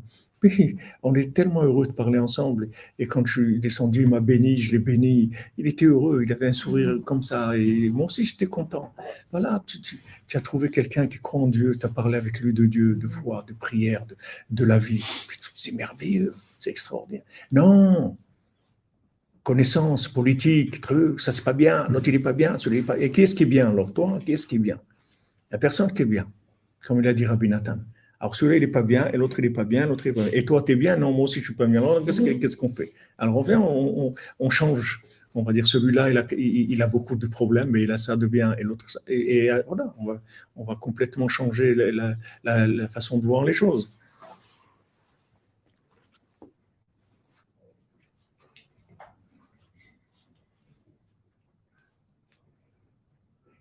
Donc en fait, les contes, dit, on va naître, ils vont nous faire renaître. C'est-à-dire les contes, ils vont nous amener, vous amener à un tel niveau d'ignorance qui vont nous donner de la vitalité. On va commencer à vivre. On va sortir du sommeil. La connaissance, cette connaissance qui nous endort et qui nous rend muets, qui nous empêche de communiquer avec Dieu. Et une fois que maintenant, il va y avoir cette force de la communication qui va se révéler, c'est-à-dire cette parole qui va se révéler. La parole, elle va donner la possibilité d'enfantement, c'est-à-dire elle va permettre aux femmes d'avoir des enfants, elle va permettre aux gens de naître, elle va permettre des mariages, elle va permettre d'avoir des enfants. Tout ça, ça vient de la parole. Rabbeinu, il a dit 3 choses au début du conte. Il a dit, je vais raconter des contes et je vais dire 3 choses qui ne sont pas comme le monde pense. Je vais raconter des contes. Les gens ils disent que les contes, c'est fait pour endormir. Les gens ils racontent avant de dormir, ils racontent des contes pour bercer. Il dit, moi, je vais vous raconter des contes qui vont vous réveiller. Les gens ils disent qu'avec des contes, on ne peut pas permettre à une femme d'avoir des enfants. Et moi, je vais vous raconter des contes qu'avec ces contes, pour avoir des enfants. Et troisièmement, les gens ils disent qu'un tzaddik, il n'a pas besoin d'argent, il n'a pas besoin de richesse. Et moi, je dis que le tzaddik, il a besoin de toute la richesse du monde. Donc, Rabbeinu, il a dit ces 3 choses. Et en fait, ces 3 choses, elles sont complètement dans les contes. Vous voyez, ces 3 aspects-là de la vie, vous voyez dans les contes. Donc, en fait, l'éveil, c'est de faire prendre conscience aux gens qui peuvent communiquer. Pas uniquement qui peuvent se révolter et faire des manifestations. Ça, c'est déjà bien aussi. Même des gens qui manifestent, c'est bien. Quand il y avait les gilets jaunes, tout ça, tous les gens qui manifestent, c'est bien. C'est des moments qui sont... C'est vraiment très noble. C'est-à-dire quelqu'un qui sort de son confort, de sa maison, qui va dehors et qui manifeste, qui n'est pas d'accord avec ça, qui voudrait autre chose, c'est quelque chose de bien. Mais la plus grande manifestation qui est, c'est de communiquer avec Dieu, de parler avec celui qui nous a créés et celui qui nous a mis ici. De parler avec lui, de lui dire, voilà, moi je suis une créature, tu m'as mis ici, voilà. Qu'est-ce que je fais? Qu'est-ce que je fais de ma vie? Où je vais? Dis-moi, je ne sais pas quoi faire. Pas quoi faire, je ne peux pas me baser sur la connaissance, ils sont tous fous. C'est des manipulateurs, des fous, c'est pas, je ne peux pas croire, je ne peux pas leur faire confiance. Donc aide-moi, dirige-moi. Une fois que je vais libérer la parole, qui est mon âme en fait, puisque Nafshi Yatsa Bedaberot, mon âme, ma parole, c'est l'expression de mon âme. Une fois que je vais faire ça, alors je vais donner la force de la naissance. Moi-même, je vais naître déjà. Moi, je vais naître avec ma parole. C'est avec mon dialogue que je vais naître. Et après, je vais me marier, après, je vais avoir des enfants. Tout ça, ça vient de la parole, de la libération de la communication. Parce qu'en fait, les gens, aujourd'hui, même quand ils parlent, ils organisent des rencontres, des fois, dans des jeunes hommes, des jeunes filles, etc., pour qu'ils se marient. Mais les gens, en fait, ils ne parlent pas. Les gens, ils ne savent pas parler. Il faut que vous leur appreniez à parler. Des mots, ils savent dire, mais ils ne savent pas parler. Parce que les gens, en fait, ils ont tellement de connaissances que quand ils parlent pas. Ils expriment des enregistrements. Imaginez-vous quelqu'un, dans sa tête, il a des bobines, là, comme avant on avait des grosses bobines là, pour enregistrer. Alors il y a des bobines dans la tête. C'est-à-dire, des fois, on dit la bobine, c'est la tête de la personne. C'est-à-dire, on voit sur sa tête la bobine qui tourne dedans. Et les gens, ils sortent des enregistrements. C'est-à-dire, ils vous racontent des enregistrements. Il a enregistré ça, il a enregistré ça. Et voilà. Mais lui, toi, il ne sait même pas qu'il existe. Vous allez le troubler si vous lui dites ça. Il va se sentir mal. Il va se sentir très, très mal. Dites à quelqu'un, toi.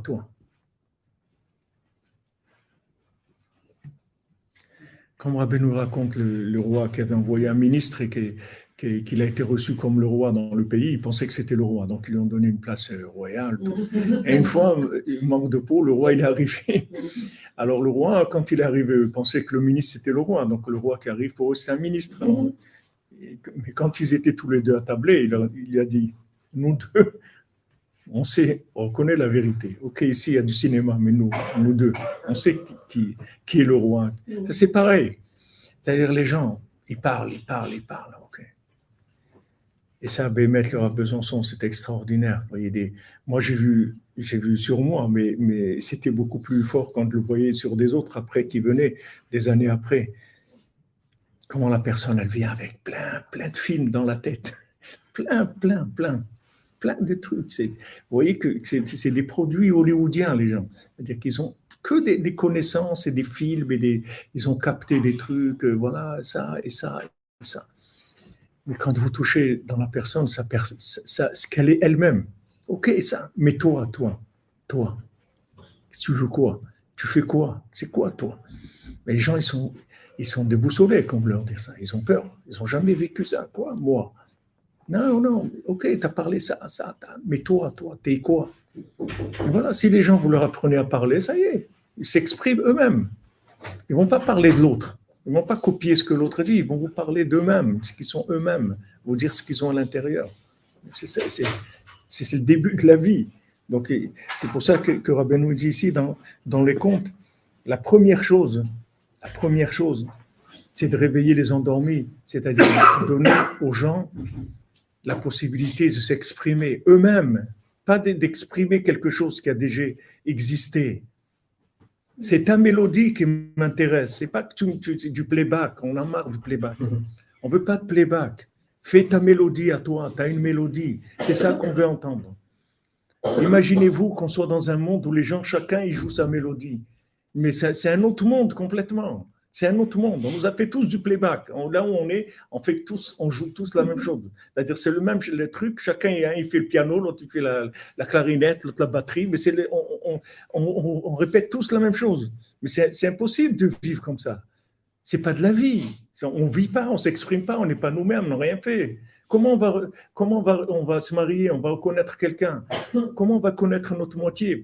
On ne sait même pas qui on est nous-mêmes, l'autre aussi. Alors, un, il raconte ce qu'il a enregistré, l'autre, il a d'autres enregistrements. Et voilà, c'est un enregistrements devant l'autre.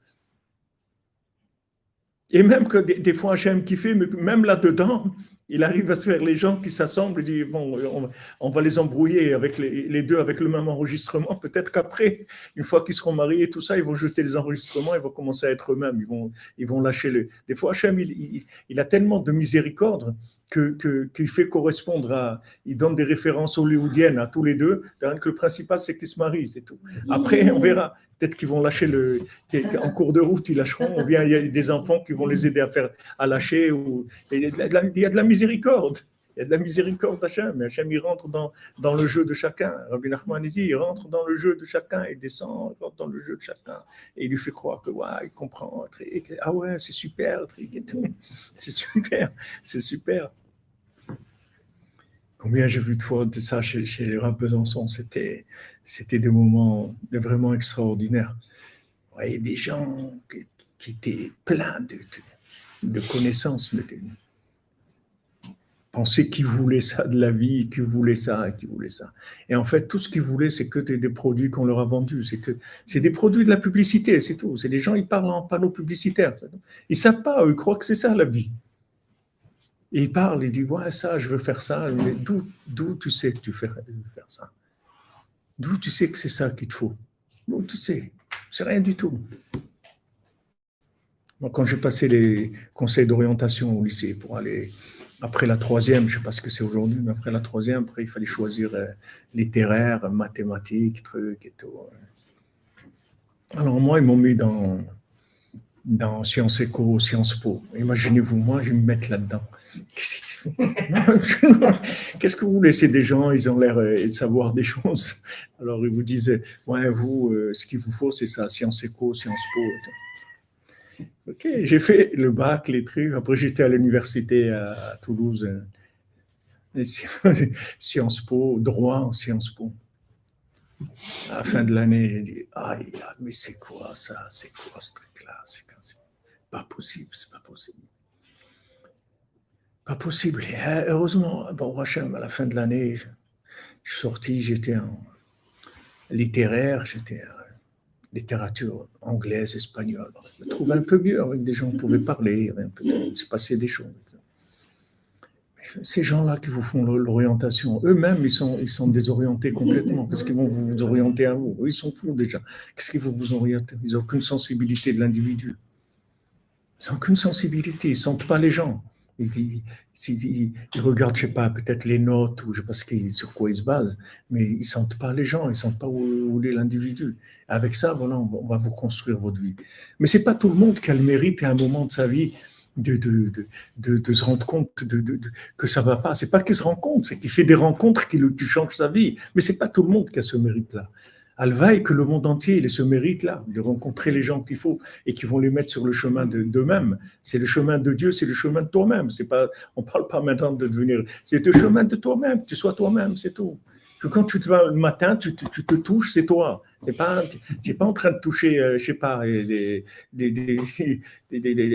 Clint Eastwood ou je ne sais pas qui. Non, c'est toi-même, c'est tout. Tu n'es pas ni celui-là, ni l'autre, tu es toi, c'est tout. Sans ton poste de travail, sans ta connaissance, rien. C'est un mérite. C'est un mérite. Mais c'est pas facile. Ma maman, la pauvre, elle est à Shalom, comment elle avait peur. Elle pleurait tellement, elle avait peur. Elle me voyait, elle me dit, mon fils, qu'est-ce que tu vas devenir? Je ne sais pas, mais tout ça, c'est pas ça. Il y a un truc qui ne marche pas là dans ce système. Il y a quelque chose qui ne va pas. Mais c'est pas possible. Regarde, hein. Celui-là, celle-là, ça. Quelque chose qui ne va pas. Mais ce n'est pas tout le monde qui est sauvé. Il y a beaucoup de gens qui étaient comme ça. Ils sont morts, c'est tout. Ou ils ont été à l'hôpital psychiatrique, ou ils sont partis, c'est tout. Ou ils sont casés, c'est-à-dire ils se sont formatés sur un autre système de fonctionnement, s'ils avaient encore un peu d'énergie. Ce n'est pas tout le monde, c'est un cadeau d'Hachem. Rabbi Nachman, c'est un cadeau d'Hachem. De trouver le chemin de Rabbi Nachman, c'est un cadeau d'Hachem. C'est le plus grand cadeau qu'on peut avoir dans notre vie. Même si quelqu'un... Il est loin d'arriver à tout ce que Rabbi Nachman nous dit, qu'il va nous amener.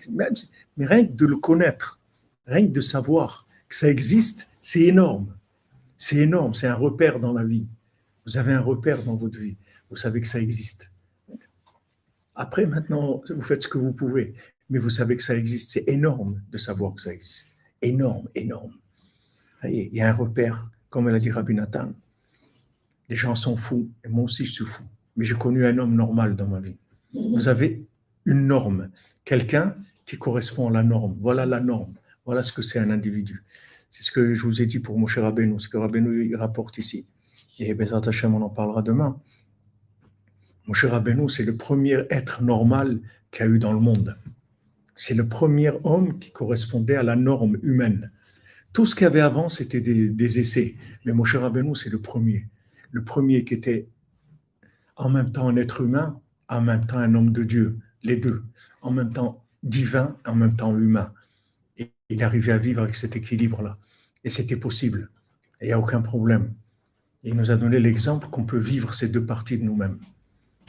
En même temps, et fonctionner, et en même temps être branché sur Hachem. D'être dans ce monde et dans l'autre en même temps. L'homme, il a cette possibilité. Mais c'est la première image qu'on a vue d'un individu qui correspond à la volonté divine dans la création de l'homme. Ce qu'on appelle Adam Kadmon, l'homme qui était avant, cet homme-là, c'est Moshe Rabbeinu, c'est le premier. Après, toutes les parties de Moshe Rabbeinu qui sont venus. Vous dites, Mademoiselle Freeman, 9 ans de cours, 4000 cours, 7 fois Ouman, 3000 tikkunos klali, 30 ratzot, voilà ce qui restera de ma vie. C'est vous êtes les Rothschild vous êtes Rothschild du monde, vous dites voilà ce qui va rester. Vous n'avez rien laissé, oui, c'est ce que ça veut dire, vous avez resté. Ah là là, ashrenu. Le premier homme que vous voyez, c'est ça. Super. Il m'a dit le Rav Besançon, quand je l'ai vu dernièrement, il y a quelques semaines, j'étais le voir. Il m'a dit, tu sais, avant, tu es le premier, ça, tu n'as pas mis 20 minutes pour changer ta vie. Ça a pris moins de 20 minutes. En 20 minutes, tu avais tout décidé, c'était terminé. Il n'y avait plus rien à dire. On en parlait 2 heures, mais il m'a dit 20 minutes, c'était terminé. Il n'y avait plus de questions. Il a dit, ça y est, je viens. Il ne croyait pas que j'allais venir à Aix-les-Bains, la Brioute. Il ne croyait pas que j'allais venir à Aix-les-Bains. Il dit, ça y est, 20 minutes, ça suffit. Ça suffit. Ça y est, tout a basculé. Basculé, ça y est, c'est ça, c'est tout. Alors on voit Rabbi Nachman, au moins, on voit que c'est ça. Maintenant, après, chacun se positionne comme il peut, il commence à appliquer les conseils, mais voilà, regardez ce qu'a dit Mlle Frima. C'est des milliards, ça, c'est des grands milliardaires de l'humanité. C'est vraiment grands milliardaires de l'humanité.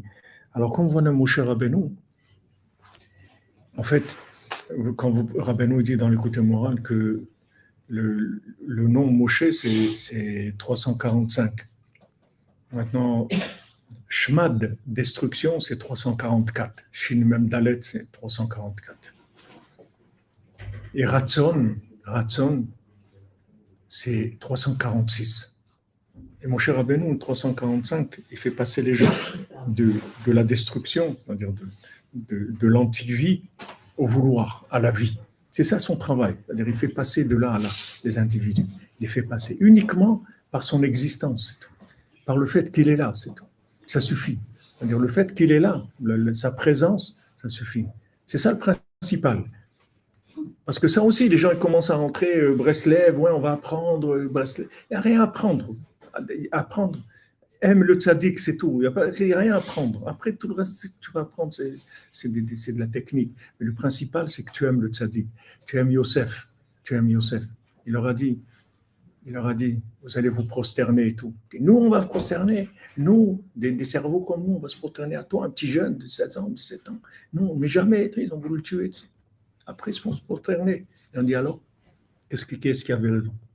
Ils sont affamés. C'est ce qui arrive maintenant. Il n'y avait plus de quoi manger. Ils ont dit à Yaakov, on va mourir, il n'y a plus de quoi manger. Allez chez Yosef. Même Paro, il a vu Yosef. Quand Paro, c'est Amalek, on a vu dans les contes. Paro, c'est Amalek. Il a dit, c'est lui le patron, c'est lui le chef. Parlait 70 langues, Yosef. Paro aussi parlait, mais il ne parlait pas l'hébreu, Paro. Il parlait toutes les langues, mais il ne parlait pas l'hébreu. Yosef parlait 70 langues. Yosef, il pouvait interpréter un rêve. Vous disiez un rêve, il vous dit voilà ce que ça veut dire. C'est-à-dire qu'il était capable dans Hollywood de voir qu'est-ce qui était vrai. Et il dit voilà, c'est ça le vrai. Toi, c'est ça. Ta vie, c'est ça.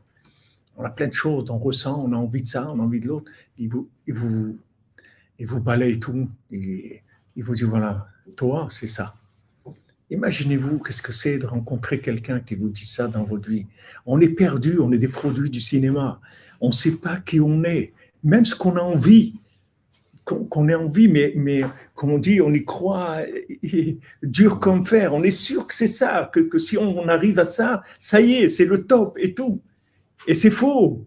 Et vous vous trompez. Et si vous arrivez, vous vous rendez compte que vous êtes arrivé, c'est pas ça. Combien de temps on va vivre? On n'est pas là pour 5000 ans, on ne peut pas essayer. Combien de fois on va essayer? Ça passe vite. Chaque essai, c'est quelques années de notre vie. Des fois, c'est des 20 ans de notre vie, des fois 30 ans de notre vie. Et après que la personne elle arrive, waouh, c'est pas ça. C'est pas ça.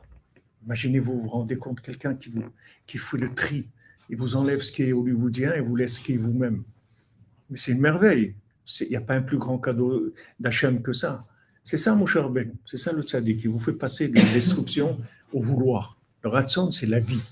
La vie, c'est de vouloir. Quelqu'un qui veut plus, il est mort. Quelqu'un qui veut, qui rêve encore, il veut des choses.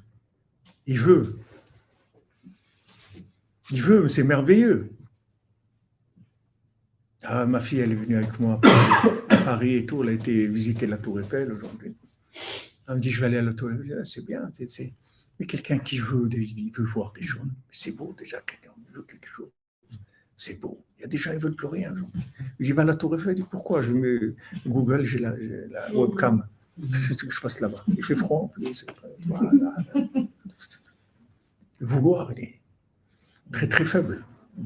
Le tzaddik, il donne la vie, il donne la vie, il va vouloir. Ça y est, il te met à ta place, il t'enlève tout ce qu'il faut chez toi. C'est une merveille, c'est une splendeur, c'est un cadeau d'Hachem, très très grand cadeau. Alors, Bezrat Hachem, on continuera demain. On a déjà 1h24. On continuera demain, Bezrat Hachem. Merci d'être venus, les amis. Merci, Raphaël, pour la yeshiva de Rabbeinu. Voilà. Mais même ça, je vous dis, même ça, quand je suis parti d'Yerushalayim, et ma femme m'a dit, où c'est que tu vas faire les cours à Paris et tout. Je dis, j'en sais rien. J'ai même pas la force d'appeler quelqu'un. J'ai pas la force. J'étais au cotel. Je dis, Hachem, je sais pas. J'ai pas la force. Et bon, Hachem, Raphaël, il m'envoie un message. Il me dit, Raph, où est-ce que vous faites les cours à Paris? Je dis, Raphaël, j'en sais rien. Il m'a dit, tu veux les faire chez moi au bureau? Je dis, bien sûr, allez. Il dit, combien de personnes? Il me dit, 40, 50 personnes. Je dis, allez, on y va. Voilà. Bon, Hachem, il l'a envoyé. Mais j'avais pas l'énergie de commencer à téléphoner. Vous avez pas, parce qu'à chaque fois c'est une histoire. Là-bas on peut pas. Celui-là il veut plus, l'autre il peut. Moi je peux pas. Hachem, occupe-toi. Moi je travaille pour toi. Débrouille-toi. Je veux pas les structures. Si c'est pas moi. Fais ce que tu veux, c'est tout. Tu veux, je fais. Tu veux pas, je fais pas. C'est tout. C'est pas. Et bon, Hachem, vous voyez, on est là. Chasdé Hachem. C'est que de la bonté divine. Mamash, c'est que de la miséricorde. C'est tout que de la miséricorde et de la bonté divine.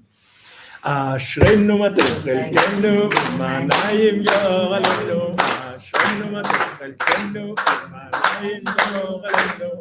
Ashrenu matochelkenu, manayim yoralenu. Ashrenu matochelkenu, manayim yoralenu.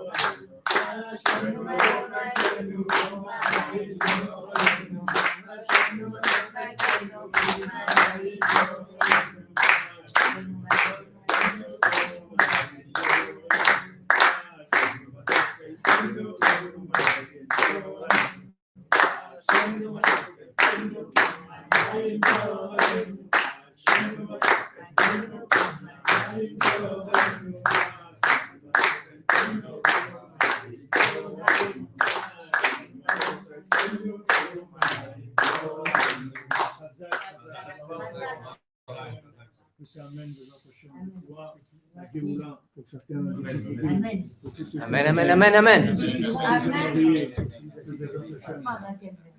Leur mariage soit, comme on dit, Amen. fructifiant, comme on dit. Fructueux. Qui donne Amen. des résultats de vie de tous les jours. S'il y a du shalom dans la maison, il y a de la vie tous les jours. Il y a la shrina dans la maison. Rabbeinu dit qu'en fait, une maison où il y a un mariage avec du shalom, c'est une mélodie, la maison. La maison elle-même, c'est une mélodie. Il y a une mélodie dans la maison. C'est une atmosphère mélodieuse dans la maison. S'il y a du shalom, le shalom, ça ne veut pas dire qu'on est pareil. Surtout pas. On n'est pas pareil, on est opposé, mais on est de shalom. C'est-à-dire on laisse à l'autre sa personnalité justement pour nous enrichir. Et on s'enrichit de l'autre, parce qu'on sait que l'autre, il a quelque chose que nous, on n'a pas, et dont on a besoin. Et à ce moment-là, il y a du shalom, du vrai shalom, parce qu'on sait qu'on a besoin de l'autre, et que l'autre, il a besoin de nous aussi. Ça crée une atmosphère dans la maison de miséricorde, de bonté. Et Rabbi Nachman dit, c'est un nidoum, c'est une mélodie. Sachez que la chose la plus cachée de nous aujourd'hui, c'est la musique. On a peut-être secret de la Torah, mais la musique, on ne sait pas ce que c'est du tout. On est à des milliards d'années-lumière d'imaginer ce que c'est la musique. On ne sait pas ce que c'est. Si on connaissait la musique, c'est le monde entier avec une petite chanson de quelques secondes, vous changez l'humanité entière. Si il entend ça, ça y est, c'est fini. Rabbi Nachman, il a dit, chaque enseignement, il a une mélodie avec, une danse. Il dit, s'il révèle une mélodie d'une des années, il y a plus de 400 enseignements dans l'écoute morale, un seul enseignement, il révèle la mélodie, le monde entier, il arrête de fonctionner pour s'inclure dans l'infini s'il entend cette mélodie-là. On ne sait pas ce que c'est la mélodie. La mélodie, elle est créée par le shalom. Rabbi Nachman dit que la mélodie, c'est quelqu'un qui joue dans un instrument, il choisit des notes et en laisse d'autres. Il prend des notes, il laisse d'autres notes. Ça vient, la mélodie, elle sort de ce tri-là. Ce que je vous ai dit dans la vie, il y a des choses qui ne sont pas à vous, qui n'ont rien à voir avec vous. Ça va peut-être avec le voisin, mais comme il dit le cordonnier, qu'est-ce que tu me parles du voisin? Ça, c'est pas moi. Lui, c'est lui, moi, c'est moi. Qu'est-ce que tu me racontes sa vie à lui? En quoi ça va m'aider que tu me... Mais le voisin, il a alors, qu'est-ce que je fasse? Mais on a vu à la télé, ok, alors qu'est-ce que tu veux qu'on a vu à la télé? Moi, je ne suis pas dans la télé, moi, c'est pas. Non, mais il a dit, elle a dit ça, le Premier ministre. Ok, qu'est-ce qu'elle veut? Qu'est-ce que je fasse? Moi, j'ai ma vie. J'ai pas... Lui, il est dans cette simplicité-là. Trouver des Hachem, chacun trouve sa mélodie avec Khatso. Amen. Merci d'être là. Merci de vous être déplacés. Je m'excuse, les horaires ne sont pas très faciles, mais c'est pour pouvoir faire celui de 3 heures aussi. Voilà les amis, on continue.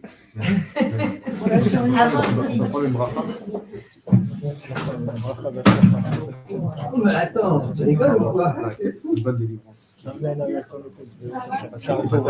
Alors tu donnes le nom pour que parce que quand on dit le nom, il faut juste facilement. Le nom de peut-être c'est pas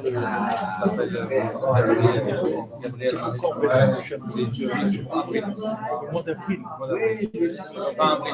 Je vais te donner mon numéro de téléphone et tu m'enverras dans le WhatsApp tu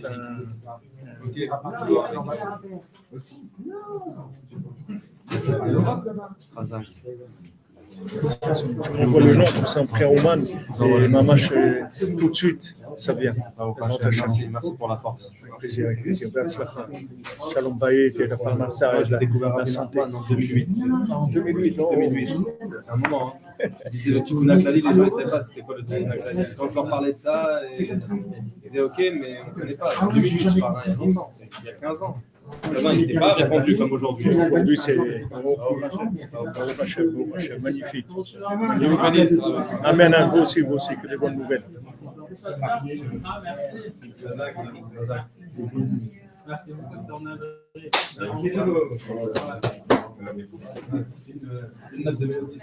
C'est comme ça, au chemin, il y a toujours des découvertes. Comment ça va? Nous, on croit que c'est fini, on a plus découvert. Ça va, la famille? Non. Qu'est-ce qui se passe avec le centre Breslev là? Heureusement que ça a été ça. On a sorti marché. Moi, j'ai pas eu de suite. Il m'a parlé de ce local, mais après, j'ai pas su ce qui s'était passé. C'est pas possible, c'est rien. Je n'ai pas mis sur Facebook. Ce soir, je fais le cours de 3 heures. Avant, je suis dans le 10e. J'ai pris un petit truc avec ma fille. C'est gentil, mais le soir, j'ai peur. J'ai peur le soir. J'ai peur d'être fatigué. Là, j'ai pas bien dormi. J'ai plusieurs nuits. Il faut que je fasse attention à mes cohortes, parce qu'après, quand j'arrive à Montréal, mercredi, après-demain, mercredi matin, je pars. Les Hachem.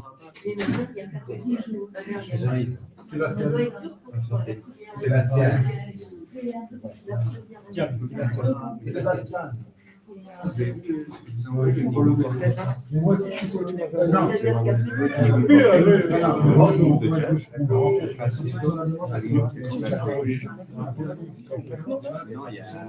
Il y a 2 semaines. Et c'est parce qu'il fait la première fois qu'il le faisait, après nous, et je le faire. Renvoie-le-moi. Ouais, renvoie-le-moi. C'est super.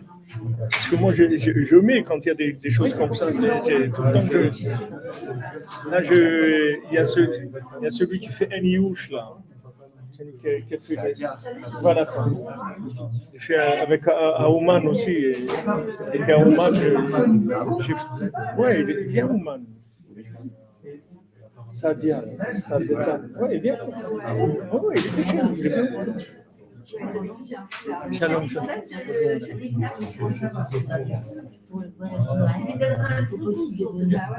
Aouman? Oui, c'est possible. Oui, il n'y a pas de problème. Oui, c'est possible.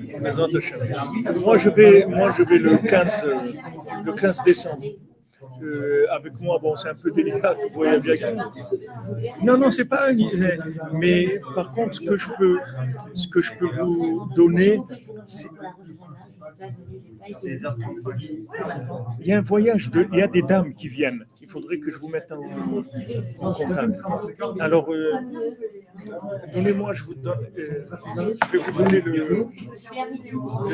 vous donner le téléphone de mon épouse et vous allez lui demander, elle va vous donner le contact.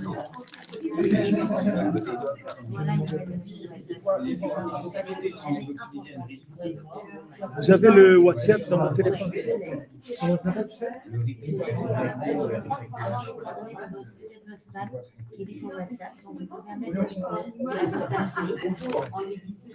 Voilà, vous lui demandez qu'elle vous donne le contact, parce qu'il y a un groupe de femmes francophones d'Israël qui viennent, et peut-être qu'il y a des gens de Paris aussi. Comment on peut faire pour s'organiser? Voilà, vous mettez ensemble. Présentation, that's la fin.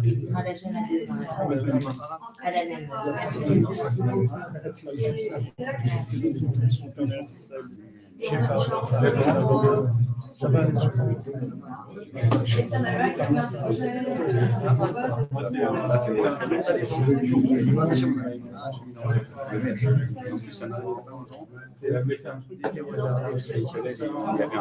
Je voulais rester.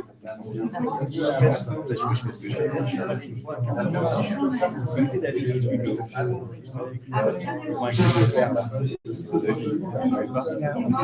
il y a Alana c'est avec la vie. exactement. Oui, exactement. Et il a fait son affaire.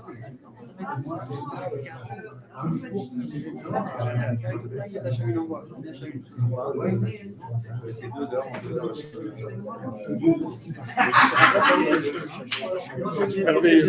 C'est tout ma journée. Et là, minutes sur leur même, un égout.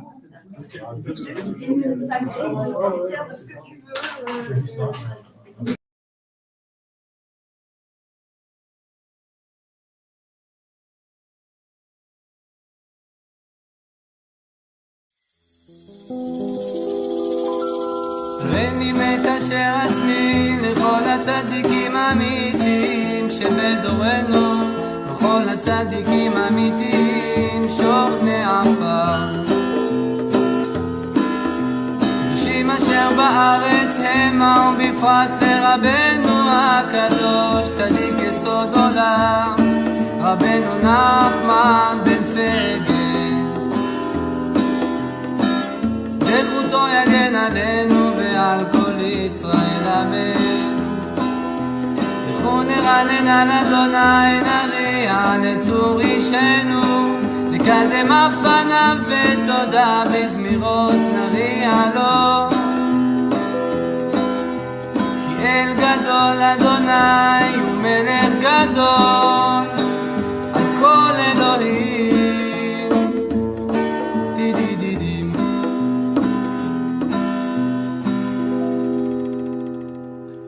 מכתם לדוד שומרני אל כי חסיתי בך. אמרת אדוני אדוני אתה תורתי בעלליך. קדושים אשר בארץ המה ואדירי כל חפצי בם. ירבו עצבותם אחר מהרו ולשיח נזקיהם מדם. ולשא את שמותם על שפתי אדוני מנת חלקי וחוסי. אתה תומיך בו בלי חבלים נפלו לי בנעימים, אף נחלת שפרה עליי. אברך את אדוני אשר יצאני, אף לילות יסרוני חיליותיי. שיביתי אדוני לנגדי תמיד, כי מימיני בא לאמור. לכן שמח ליבי ויגל כבודי, אף בשרי ישכון לבטח. כי לא תעזוב נפשי לישון, לא תיתן חסידך לראות שחר. תודיעני יום החיים, טוב השמחות פניך, לאמוד בימינך נצח. ודוד משכיל, אשרי נשוי פשע כסוי חטאה, אשרי אדם לא יחשוב אדוני לא עוון בין ברוחו רמייה.